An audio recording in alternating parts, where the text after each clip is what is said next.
Good afternoon, ladies and gentlemen. The Thursday, October 28, 2010, meeting of the Cape Cod Commission is hereby called to order. And if the clerk would kindly call the roll. Thank you, Mr. Chairman. Barnstable, Royden Richardson. Present. Bourne, Michael Blanton. I am present. Brewster, Elizabeth Taylor. Present. Chatham, Lynn Pleffner. Present. Dennis, Richard Roy. Present. Eastham, Joy Brookshire. Falmouth, Mario Di Gregorio. Harwich, Robert Bradley. Here. Mashpee, Ernest Virgilio. Orleans, Peter Munger. Present. Provincetown, Austin Knight. Present. Sandwich, Joanne O'Keefe. Truro, Peter Graham. Here. Wellfleet, Roger Putnam. Here. Yarmouth, John McCormick Jr. Here. County Commissioner, Sheila Lyons. Here. Minority Representative, John Harris. Here. Native American Representative, Mark Harding. Governor's appointee, Herb Olson. Here. Mr. Chairman, it looks like we have a quorum. Thank you very much. The next item on the agenda is public comment on anything other than what's on today's agenda. I have something. I just wanted to make the members of the commission aware and the public aware that these meetings, the full commission meetings, in addition to being on your cable system, are now available for on-demand viewing, thanks to Ms. Hosfeld, at the CapeCodCommission.org website. If you wanted to review this or see past meetings, since July 1st, they're all up there on the net from the homepage. Thank you. Thank you. Is there any other public comment? Hearing no public comment, we will move to the Executive Director's report. Mr. Niedzwiecki. Thank you, Mr. Chair. A lot of people here today, so I will just be brief and remind the Commission member that our watershed tour continues this evening at 7 o'clock, Mashpee Town Hall. We'll be discussing the Papaneset watershed, and that's our fourth stop on the tour so far. Thank you. Thank you very much. The next thing on the agenda is a public hearing, the Craigville Beach District of Critical Planning Concern Implementation Regulations. This was continued from October 14th, 2010. And the chair will recuse himself from this part of the meeting, because of my previous contacts and relationships with others involved. Mr. Vice Chairman, thank you. Thank you.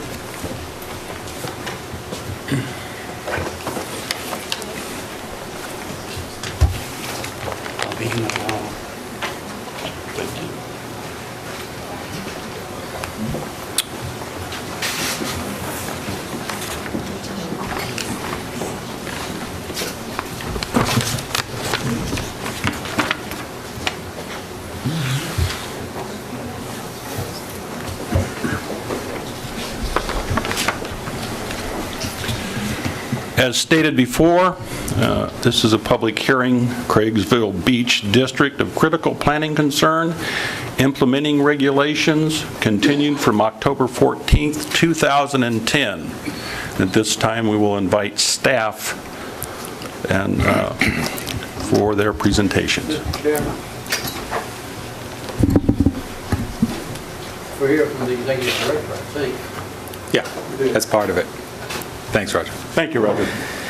Thank you. For the record, Paul Niedzwiecki, Executive Director of the Cape Cod Commission. The only matter for discussion in front of the Commission on the agenda today is the Craigville Beach DCPC. So I just want to make a few remarks to let the Commission and the members of the public that are present today know how we're going to proceed. We're going to start with a staff presentation. I'm going to make a few comments. I'm going to hand it over to Christy Senatori, who is our Chief Regulatory Officer, who will do a procedural review of this matter to date.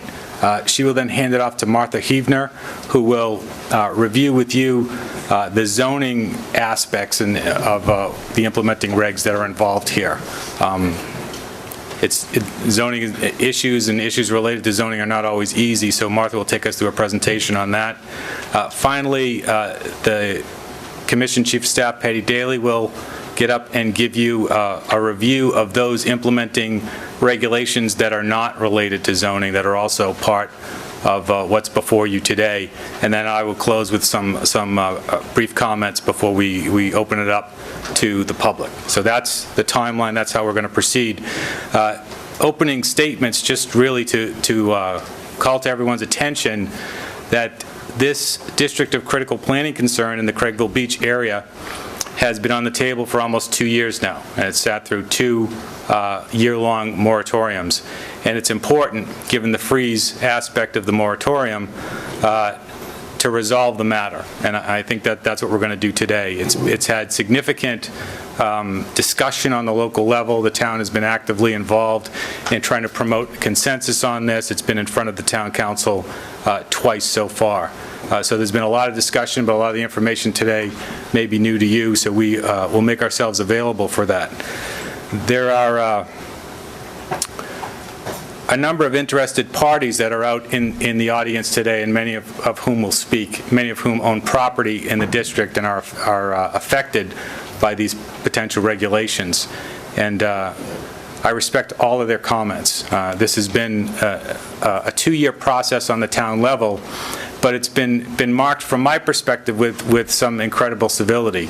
And so everybody has an interest here, everybody has a position, and they should be heard, and they will be heard today. Moving forward, I will come back at the end and provide some address, in particular a petition opposing the implementation of these regulations by the Cape Cod Commission after staff has made their presentation. And I was at the town council hearings both times that the matter came up before them, so I'm available to ask any questions or provide any additional information from that. But this is an important area. The fact that it's been designated twice and has received so much attention as part of the DCPC process is evidence of that. And the one thing I know we all can agree on is that this is an important area. The residents of the area, especially the Long Beach Road residents, have taken extraordinary attempts and made extraordinary efforts to preserve the quality of life and community character down there. This is an effort to try to build consensus about the future of this very precious area. One of the few barrier beaches where we've seen a lot of residential development down there. So it's incredibly important, and it is important for consideration from the Cape Cod Commission, where these issues sometimes get cloudy on the local level. We can provide some certainty and some finality here, one way or the other. So we hope to accomplish that effort today. And with that, I am going to turn it over presently to our Chief Regulatory Officer, Attorney Senatori.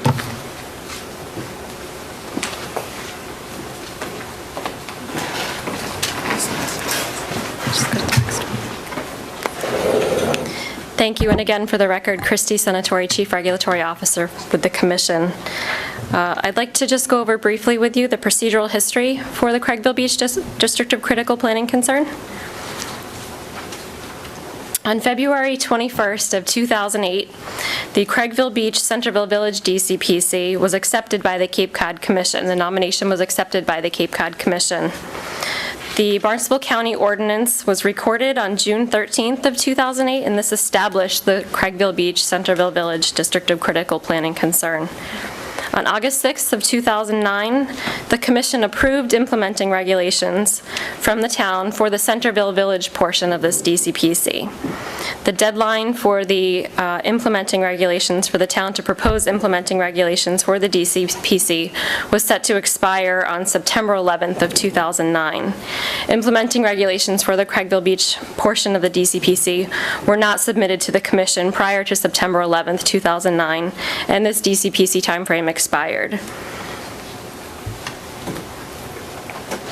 And on October 1st of 2009, the Cape Cod Commission approved the renomination of the Craigville Beach DCPC.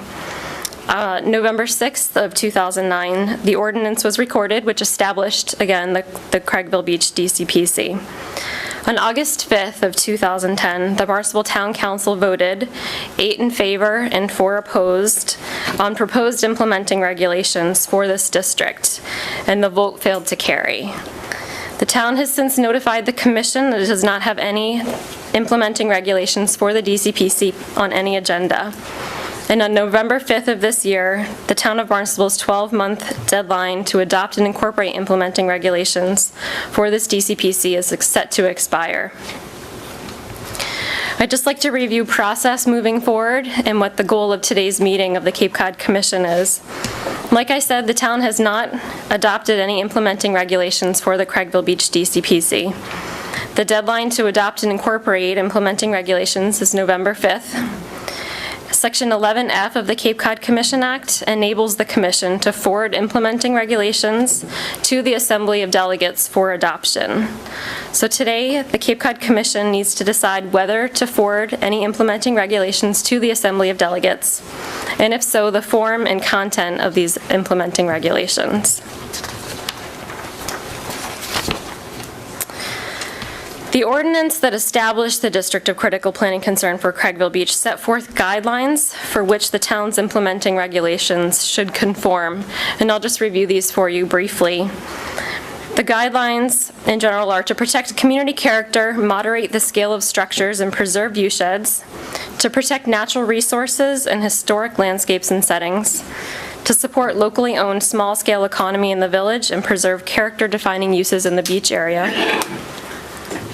And the ordinance guidelines also called for the town to consider and determine if implementing regulations were necessary to protect community character and viewsheds in the event of land division, to protect natural resources in the barrier beach, and for wastewater management in your sensitive coastal waters.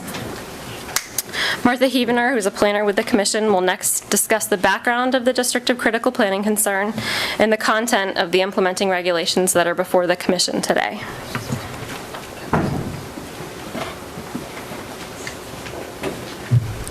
Thank you. For the record, I'm Martha Heavener, Commission Planner.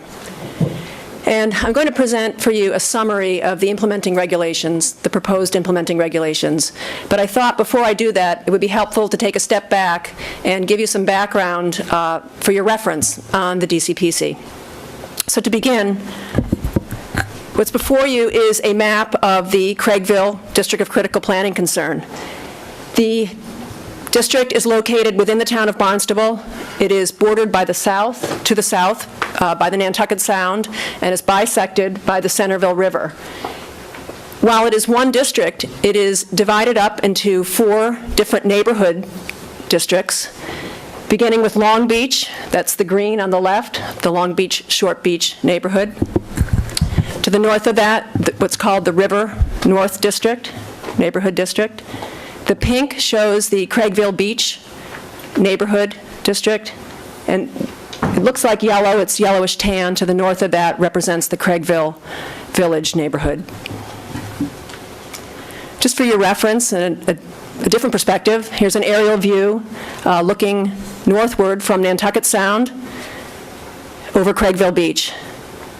And a little bit further to the west, looking north over Long Beach, Short Beach neighborhood.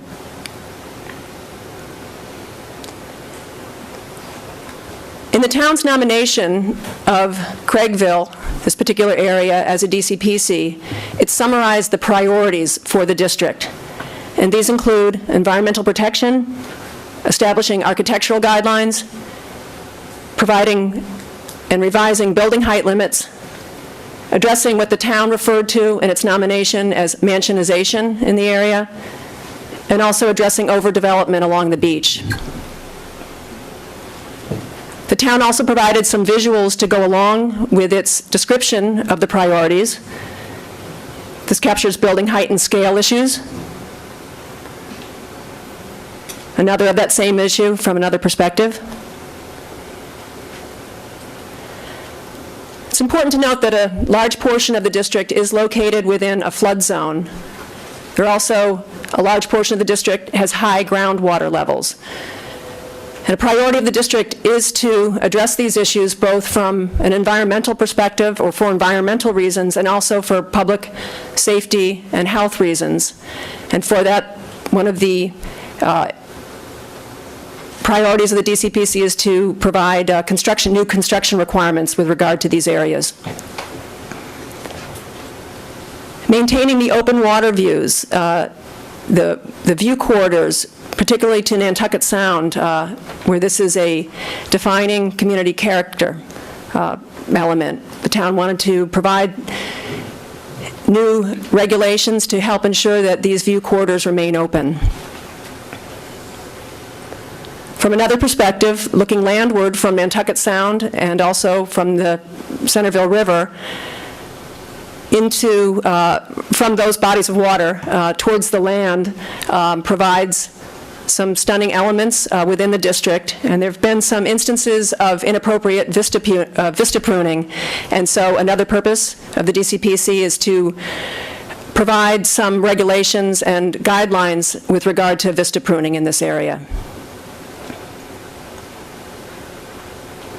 So the proposed implementing regulations provide dimensional regulations that are intended to address and preserve the existing character and scale of the area. And these consist of primarily building coverage and lot coverage limitations, revised building height definition and measurements, and also new setback requirements to help protect the open water views. I should note here also that the proposed implementing regulations that are before you today, that are coming from the Cape Cod Commission, are essentially the same as what the town proposed and what the Commission approved previously. So I thought to give an example of what is different between what could happen today versus what could happen under the proposed implementing regulations. Just took a simple example of an 800 square foot home for the purposes of this illustration with, an 800 square foot footprint. It's on a 25,000 square foot lot. It meets current setback and frontage requirements, and it would also be a 1.5 story home. So here's a basic representation of what those elements look like. And this shows what could happen under current zoning. This shows what would happen, or what could happen under the implementing regulations. And the main difference here is that the implementing regulations provide lot coverage restrictions and adjusted height limitations, and this affects the build-out of a structure on a lot. The implementing regulations also provide performance standards that are tailored to each particular neighborhood's resources and existing characteristics. These include design guidelines to protect the historic character of the area, and also to limit the scale of beach clubs and address the vista pruning issues. There are also standards to limit development along V zones, and this is to protect both property and human lives. In addition, there are standards to limit development within coastal banks and other sensitive resource areas. And I think that concludes a summary of the zoning piece of it. I'll turn it over to Patty Daly for the next piece.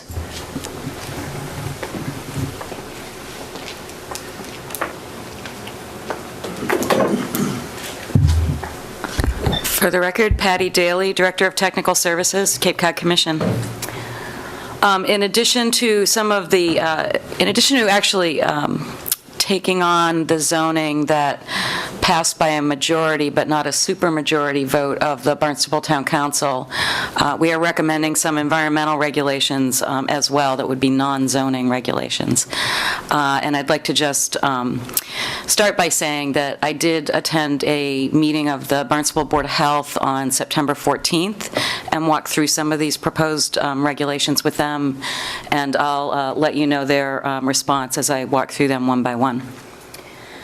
So the first item is protection of saltwater estuaries, and that is a current Board of Health regulation, an interim regulation that limits properties in nitrogen-sensitive embayments to no more than 440 gallons of wastewater per day per acre. And that essentially transfers or translates into a 4-bedroom per acre home. And the way the ordinance in Barnstable works now is that 4-bedroom per acre limitation will stay in place until the town's comprehensive wastewater management plan is completed and implemented, is the language in the current ordinance. What I propose to the board and what the implementing regulation in front of you today does is it takes that interim regulation, it makes it an implementing regulation of the DCPC, of the district. So it moves it on, will not only exist on the town's regulations under the Board of Health, but also as an implementing regulation of the DCPC. And I have just given it a little more specificity in terms of its temporal nature. So where the town has said remains on the books until the CWMP is completed and implemented, I made it a little more specific and said it will apply to each property unless until that property essentially hooks into the public sewer. So as long as property, once property gets on a public sewer, if it's an area of concern, then that regulation would no longer apply, similar to the current ordinance. Additional site development standards. These are again aimed at water quality protection. The first is requirements that non-residential development, so no single-family homes, but any other development in the district would have to go to site plan review to look at stormwater runoff. And essentially, we want to make sure that stormwater is being contained on individual properties, not running off-site, and not adding to pollution of the area water bodies. And also within that, there's a requirement for native and drought-resistant planting plan, again, to ensure protection of the environmental resources in that area. And then finally, there is a requirement for septage reporting and pumping, and this, and I should back up and say the Board of Health did support the stormwater regulations as well. The septage pumping and reporting requirement is pretty important, I think, and again, this was supported by the Board of Health. They do not have this type of regulation in town right now. Yarmouth does, and that's what we modeled this regulation that you see in front of you today on. But essentially, when a septage hauler goes out and pumps an on-site septic system, if they notice, without taking extraordinary efforts, that there is a system of the component that's failing, they're required to report that to the Board of Health.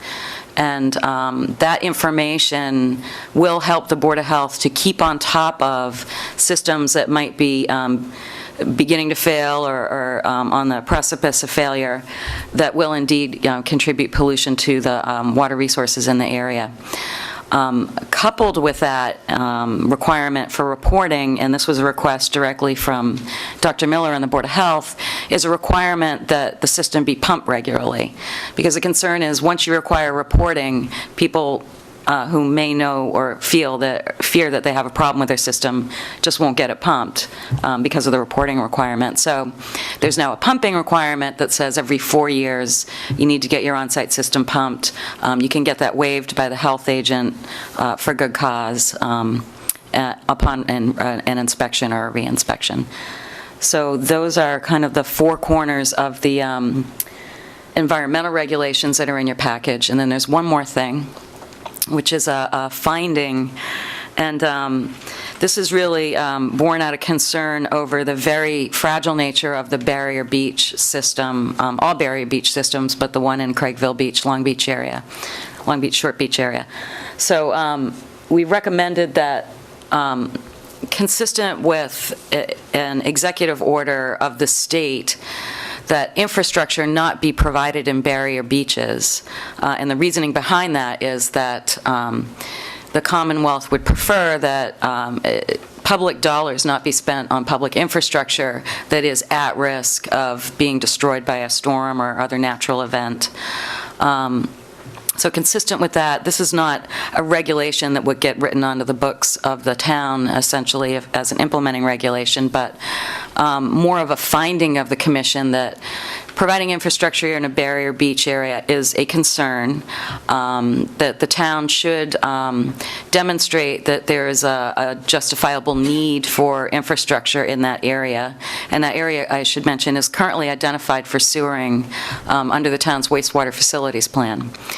And then finally noting that when the commission reviewed the town's wastewater facilities plan as a DRI, we did attach a condition that asked to look at that area of concern and the sewering plan as that project moved forward.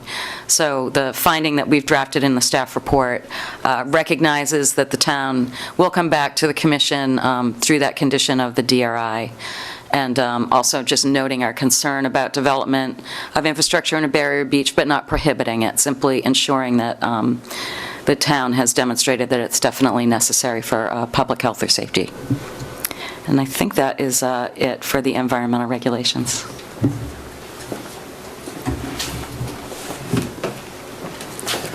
To wrap up the staff presentation, I'd just like to address, have copies of two petitions, one in favor of adopting the regulations, one opposed to adopting the regulations that are in front of you. The document in opposition raises issues around grandfathering. So they're concerned about the DCPC's elimination of the grandfathered rights if it's implemented by the Cape Cod Commission. And that's an accurate statement. There were those during the town discussion that argued that the town should just do it as local zoning and the commission shouldn't be involved because there wasn't a lot of grandfathering to be eliminated, and that it would be basically the same thing to do. There are others who would argue that grandfathering still exists, whether it's the subdivision of lots or whether it's the filing of a perimeter plan, and in these cases would freeze the existing rights, making the proposed amendments really an illusion, because they're not applicable to the homes that are there that have filed these petitions. And not only would it do that, potentially it sets a time limit for exercising those rights. So the potential is you could have people make submissions to protect grandfathered rights and then go to the build-out that you actually wanted to limit with the regulations that were proposed. And I think that's the significant difference. So the grandfathered rights would be changed. But in many ways, when you read through the specifics of the zoning, a lot of those grandfathered protections, especially as it relates to dimensional requirements, were built back in. And that's sort of the way that it works. Now, some of the assertions in the letter are that these are grandfathered protections that everybody in the country enjoys, and we shouldn't be limiting them. The fact of the matter is that Massachusetts is the most conservative state in the Union when it comes to the protection of grandfathered property rights, subject of several cases in front of the Supreme Judicial Court that uphold that. That's why zoning changes are so much more difficult to do in Massachusetts, easier to do in most other states. And that's why you've seen, for the last 20 years, efforts at zoning reform up on Beacon Hill. So these are important matters, but when the legislature acted to create the Cape Cod Commission, they gave us the power to designate districts of critical planning concern. And that does give us the ability to move forward with implementing regulations like this. The other thing that I heard a lot sitting in the Barnstable Town Council chamber listening to the debate were issues of loss of local control. I mean, in some instances, people call it sovereignty. We know it's not, that municipalities are not sovereign entities, but loss of local control as it relates to their ability to zone under 40A. But all towns are constrained by 40A and what they can and can't do. And so I want to be explicit about what it means to have the Cape Cod Commission implement these regulations. And it does not mean that special permits are going to run through the Cape Cod Commission. All the local town boards are going to be involved in implementing this on a local level and making determinations as to special permits. None of that will involve the Cape Cod Commission. The Commission's only involvement would be if there are subsequent changes to the implementing regulations, that they would simply have to come back to the Commission through the same process. so that the commission can affirm that those changes are consistent with the original designation. Another potential action could be that a majority vote of the town council could move to rescind the DCPC altogether. So I heard a lot of fear, if not loathing, of the Cape Cod Commission, and really not opposition to the language proposed in many respects, but opposition to the commission's involvement. And I think that that involvement has been overstated. And though some view that involvement as a loss of local control, others view it as an added protection. And that's why we're here today to discuss what's before you. So the staff report you have and you've read, and you know that the staff recommends the implementation of these DCPC regulations. So with that, staff remains available for any questions that you have based on the presentation. Thank you. Thank you.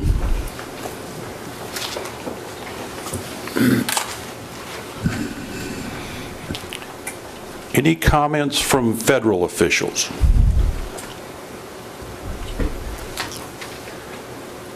Comments from state officials?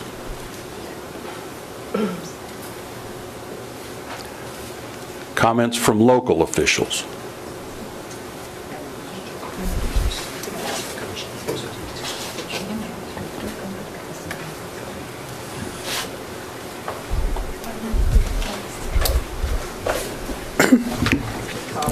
I don't know why I have to be first, but my name is Janice Barton. I'm on the Barnstable Town Council. I serve as the representative from Precinct 10 in Marston's Mills, and I've been sitting on the council for the past few years while this has been moving forward and backwards and forward again.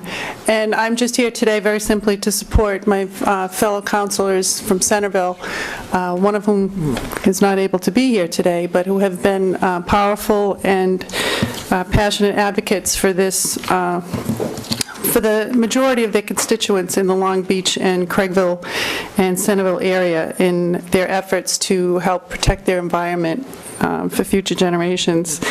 And I just wanted to express my support as well. Thank you. I was, if you would wait just a minute. Sure. I missed a procedural step in between.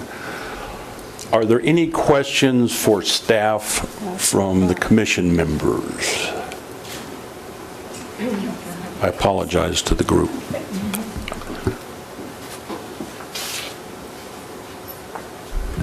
Seeing none, we will resume. Good afternoon. I'm Janet Jochum. I'm a resident of Centerville, and I'm also a counselor from the village of Centerville. I'm going to read a little something. I don't usually do this, but I wanted to be sure I got everything in here. First of all, I want to extend sincere thanks to the members of the Centerville Civic Association.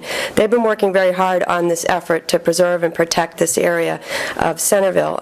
The village itself, the Centerville River, and the beaches that are on Nantucket Sound in our area. This process hasn't been easy, but they've stuck with it for years. The first DCPC for this area was filed over 2 years ago.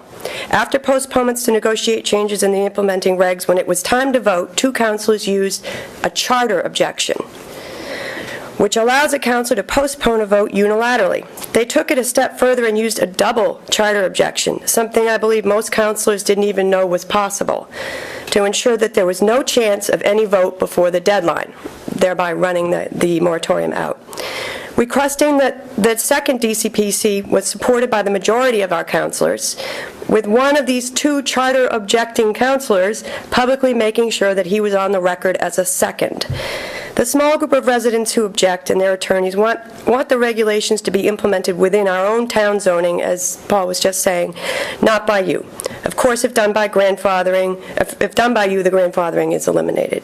And I sort of think that's the purpose. Or one of the purposes. Regardless of the number of signatures they've collected on a petition, the group who objects is, for the most part, limited to a neighborhood that's crucial to the health of the already polluted Centerville River. As many of you know, when we voted on the current regulations, our town council was one vote short of a quantum vote. And this is important, and I think you're all familiar with the situation. This is because one counselor, the counselor who represents this area, it's his precinct, that includes this DCPC, who had worked on this process for years before it even got to you, was forced to recuse himself late in the process of the second DCPC. One of the landowners on the Centerville River in that area hired an attorney who's a senior partner in this counselor's wife's law practice. The action of hiring this lawyer also caused a member of the planning board and a member of your commission to have to recuse themselves, a trifecta. So thus, we were not able to give you a full two-thirds vote because in the world of the quantum vote and of that rule, an absent counselor is considered a no vote. We were one vote short then, the one that had to recuse himself. Our body voted 8-4 to send these regulations to you, and we do have a showing of support of town councilors that are here. They've taken the time out just to be here to let you know that this is something they support. The Cape Cod Commission was originally and continues to be supported by a majority of the voters, and these regulations, designed to protect our resources and the character of an important area of town, are the perfect example of why. Please support the regulations before you today. Thank you. Thank you.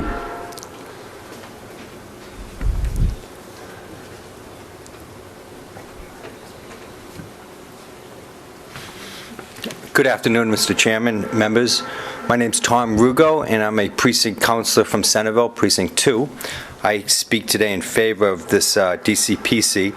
Brief history, we had meetings, I believe, almost 3 years ago by the town's growth management department organized in the village of Centerville, along with the Centerville Village Association. It was a workshop. I think there was a series of 2 or 3 workshops. What do we want to do with the village? And it was a long-range planning exercise. As a result of those 2 or 3 meetings where scores of folks turned out in cold winter nights, it was impressive turnout for a village.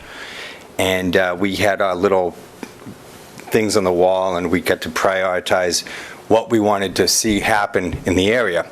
And clearly, most folks supported keeping the village, the Main Street area where Four Seas Ice Cream is, and the beach area as it is, to continue that village charm that we know of currently. So there was a strong majority in favor of that. As a result, this DCPC, I think, was drafted in 2 forms: the village, Main Street area, down at the Four Seas Ice Cream area, and the beach area. And the beach area is cut up into 3 or 4 parts, but it's what we're talking about today. The main opposition has been stated has been the Long Beach area, the residents there. Obviously, you know, they want to protect their property, and I understand that. I think we are protecting their property. We have been, the regulations that the town proposed were very, they negotiated extensively with the property owners. I had spoken with the president of that area, representing that area. There was a meeting of the minds. There was a lot of back and forth, a lot of discussions. That Long Beach Road is a dead end, but it's utilized by the town residents heavily. And this regulation allowed for the scenic views to continue and the building sizes to be maintained in perspective to the area. This is a barrier beach. This is why I thought 20 years ago we worked to pass the Cape Cod Commission, so that the Cape Cod Commission could play its role and protect this barrier beach. So I'm hopeful that the Cape Cod Commission will complete that with endorsing this. I'm reminded anecdotally about a letter I read to the Cape Cod Times a couple summers ago from a Canadian visitor. She was proud that the Cape and the Centerville, Craigville Beach area was the same as it was when she was a child visiting with her parents. And then she went on to condescend the area for its poor recycling. But I did recognize the fact that we had kept the beach that way. I've been going to that beach since 1973, and it really looks the same. It's great. So we want to keep it that way, and we hope you'll continue our efforts. Finally, I'd just like to say, most people on the council, most people in town support this. We had a 2/3 vote, we lost it. I think we had it because we had 8 out of the 12 votes that were present, but, you know, that's for another day perhaps, or not, with your endorsement. Thank you.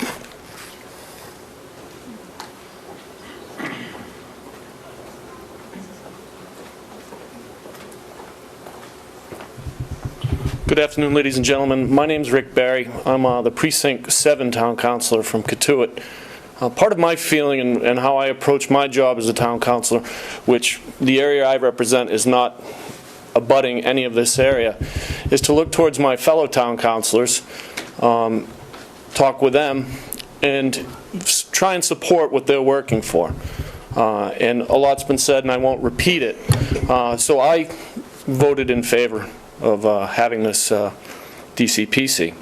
The only thing I really think that you folks should know is that the no votes were from people that don't represent this precinct.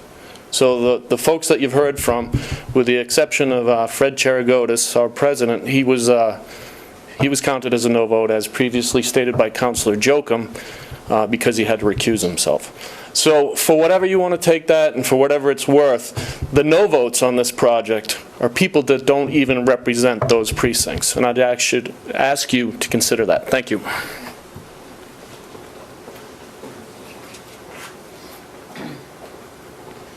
Good afternoon. My name is Felicia Penn, and I am a current member of the Planning Board. At the time the DCPC was nominated, I believe I was chair of the board, if my history is accurate. I've also worked very hard on our local comprehensive plan, very actively involved in creating and working hard for that. I'm an active negotiator for regulatory agreements within the town, and therefore I spend a lot of my time dedicated to the planning regulations that help the town of Barnstable stay as a great community and prove itself along the way. Mr. Niedzwiecki was extremely eloquent when he talked about two major things that you're probably going to hear. The last meeting of the Barnstable Town Council, even though on the agenda what we're talking about, such as your agenda is today, is about the implementing regulations. It wasn't whether or not to have a DCPC. It wasn't who's going to do it. It was what will it contain. This is the same thing on your agenda here today. It's not whether or not to do it. I believe the Assembly of Delegates already approved the DCPC. It's what is it going to look like.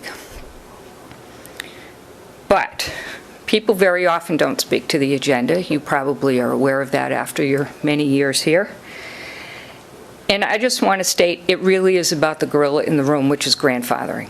It really is about grandfathering. When we started to talk about this in our workshops, Mr. Rugo talked about the village, then it came to the planning board, and we had all the parties there represented.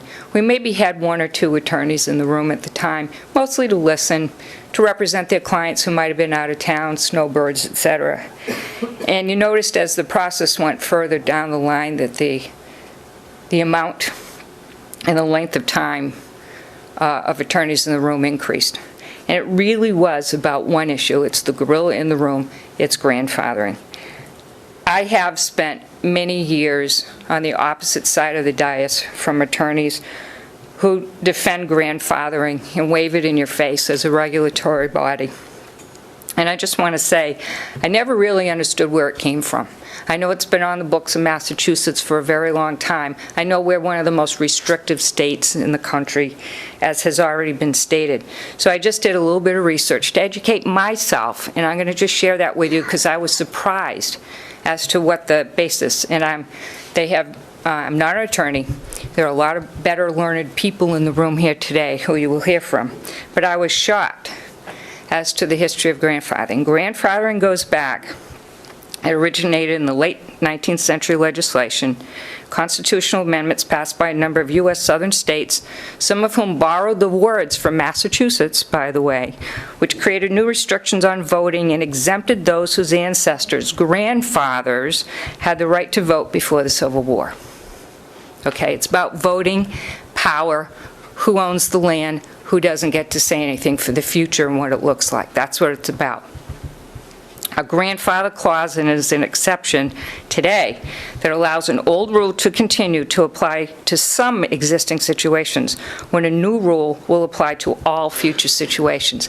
The DCPC assures just one thing, and that's that the new implementing regulations, which you have in front of you today, will apply to all properties in the zone. We hope you support that. Thank you.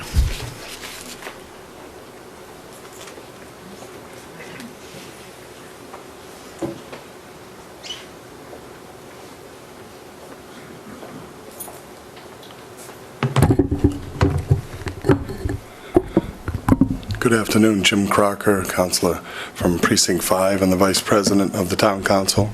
I also ran the last meeting on the DCPC issue and chaired the meeting itself. To look at the pieces is really what we need to do, and certainly with the layout from staff, we started to talk about a history of it. But to take you all the way back to the history and not be complete in the history would be flawed.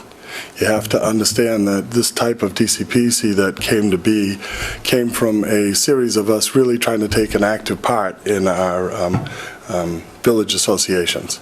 And it was actually Paul Niedzwiecki, when he was the assistant town manager, getting out into the village associations, telling them there are these tools available to us, and really bringing an awakening to our village associations, which has provided us with some great pluses in our villages.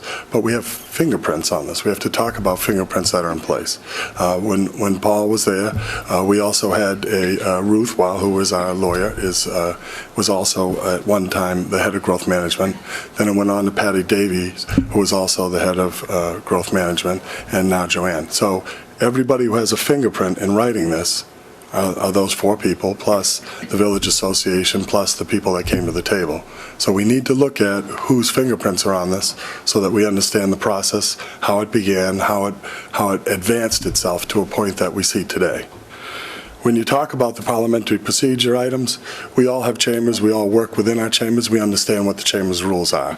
When people choose to use certain options in their process, it's because perhaps there are good reasons for it. And anyone who chose to exercise a parliamentary procedure that was acceptable to the governing body has every right to do so. So I've never had any trouble with that, and yet it was mentioned today. As councilors, though, we're continually told that if you're from a precinct, and my precinct abuts this, if you're from a precinct, you are not a precinct councilor alone, you're a town councilor. And just for instance now, there's been some movement of shellfish areas in my precinct that I did not initiate. And there was someone up here that spoke to you earlier about a DCPC, voted against a DCPC that was not in his area. So there's all types of things that we do for the specific and for the right reasons. I know that everybody does it for the right reasons. I believe that, and I'm sticking with that until I've had enough and I'm out of here. So it's always for the right reason. Everybody wants to do the right thing. But it is said, and it was said by another counselor of mine, that we're protecting their property. And that's the rub for me. That's where it gets a little tough for me to take. It's not all about me or what I perceive is the best thing for this property. It's really about service, and it's really about constituent service. And the constituents and the homeowners in here have told us many things that they want. And when you have a complicated zoning document like this, and I get involved in quite a bit of zoning because I am a realtor, a developer, and I'm involved all the time, you have the right to look at all of it and say, well, where is this headed? Where is the TIF? And what's the easiest way to make this work? And I believe consciously, the easiest way to make this work was to advance the document as seen fit by a number of the advocates for tight-fisted control. And that was sold to a particular group of property owners, provided that local control was still there. And that was sold because the DCPC stopped us all to bring this to our attention and to make it the issue it is today. And I don't have trouble with any part of that process. The DCPC worked. But for us to talk about this being the DCPC, no, this is the enabling acts and whether we need to put enabling acts in place to protect this area. The DCPC's purpose for which it was granted has succeeded. And I voted for it the first time, and I seconded it in a very public fashion the second time, because I knew our work wasn't through here. But when you advance an agenda and you get to the planning board, for instance, one particular hearing at the planning board, a number of the residents who were inside the zone said, well, can we talk about this just once, because we never have, can we talk about this once as a zoning issue? And it was ruled that it wasn't within the four corners of the advertised meeting. So we didn't have that meeting discussing zoning. So then the day that we knew this is coming up again for the second year around, and I met myself with Paul and with staff attorneys and everybody about trying to find a resolve here, and it didn't come easy, and it never came back to me, actually, after we spent time meeting. And then we came to the meeting that I had to chair and carry, and we got to the meeting, and they asked again about it. So we put the same exact reg, and everybody knows the zoning would have allowed for grandfathering, in behind it, so that if this didn't pass, we were still good stewards, and we were showing good faith that we intended to advance this strict requirement on this land, because that's what the study, and that was what was agreed to by this group. So the homeowners weren't ever trying to change the game, trying to get out from under the game. They decided that they would stick with it, even though they still hadn't had their hearing on zoning at the planning board or in our chambers at town council. So we put it on behind. We have our discussions. We knew full well that Fred, and Fred is the only precinct fellow whose precinct it is. Everyone else is from Centerville, from Austin, wherever we're from. There's only one person who has this precinct, and that was Fred Cherigotis, our president. He sat out, as he should. He got an opinion, and he should sit out. And we took the vote. And when votes are cast, which one of you doesn't understand that when it's defeated, it's defeated? And if you want to continue to defeat it, you can. And if you want to lay off, it's an easy one to lay off. So I suggest to you that 8-4 may have been an easy one for some people to lay off on. A tougher vote would have been if there were 13 of us and somebody else had to make that decision.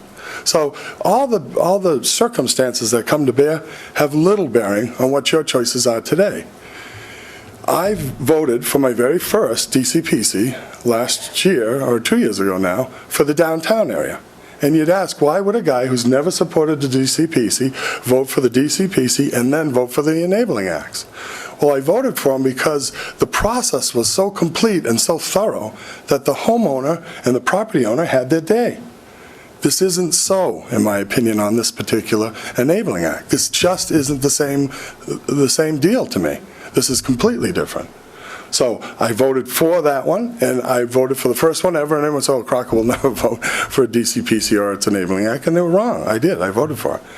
And now I voted to renew this, and I think we have a chance to put zoning in place that would protect this property and this whole barrier beach suitably. We're not talking about vast open space. We all know what we're looking at here. We have undersized lots by every standard of zoning, and they're all built to a very high standard. So we're not talking about planning for the real future without getting sewer lines and other issues down there. What we're talking about are people's property rights, and how do we advance a cause that brings harmonious resolve to our community. Well, if you look at the names who have signed saying they want it to be zoning, they're the owners. If you look at the people who say, I want it, how many of them actually live in the zone? And so then you ask yourself, the next time I have to make a decision as a counselor to vote for a DCPC, if you were to take this enabling act, even though you know that we didn't reach the 2/3 requirement, would I consider it because this whole process may be repeated again in the future? And that's a very dangerous territory for me to think. I would have to really, and all of you know I'm a pretty straight talker, I would really have to give some consideration if I would support the simple part of the DCPC, let alone an enabling act again. Because what it says is, well, you guys, here's the rules of the game. We'll slow the game down for you. We'll provide staff. How it gets resolved, it should be for the good of the community, and it will be. But in this case, we're going to go a step beyond. And I think you're going to hurt yourself in the long run with legislators around the Cape when they see this type of a repercussion if it does go through, provided that we did not support it on the 2/3 majority, which was required. So I ask you to think long and hard about this. I would be the advocate to bring it back again as zoning, so I don't want you to think that there won't be any option that zoning in the same format, it won't be available to us. It will be. But I ask you to think long and hard about your vote today. Thank you. Thank you. Good afternoon, Joanne Miller-Buntich, Director of Growth Management for the Town of Barnstable. As Vice President Crocker had mentioned, I've been involved in this process since the very beginning. So I'm here today, as is the Town Attorney, Ruth Weil, to answer any questions you might have about process, content, or anything else that you might need to know. We're available for you today. Thank you.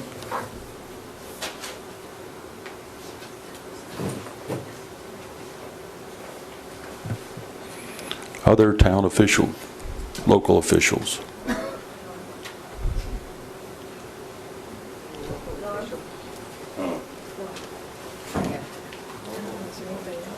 Local officials, any?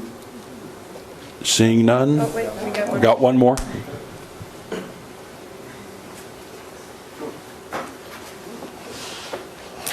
Good afternoon. My name is Deborah Dagwan, and I'm the counselor for Precinct 8.